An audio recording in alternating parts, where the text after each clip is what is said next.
Hey guys, in this video I'm breaking down Buy Me a Coffee versus Patreon, so you can decide which platform is better for monetizing your content, growing your income, and building a loyal audience without wasting time on the wrong one. First off, Buy Me a Coffee is perfect if you want a simple way to receive tips or small recurring payments.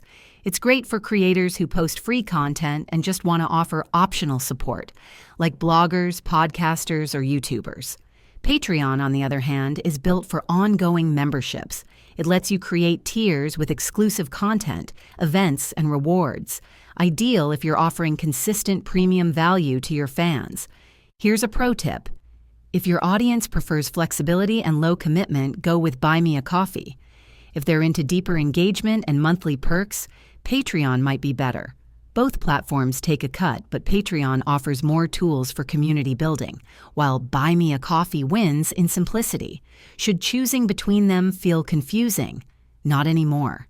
Pick based on your content style and what your fans actually want. Thanks for watching. If this helped you out, hit that like button and let me know. What should we cover next?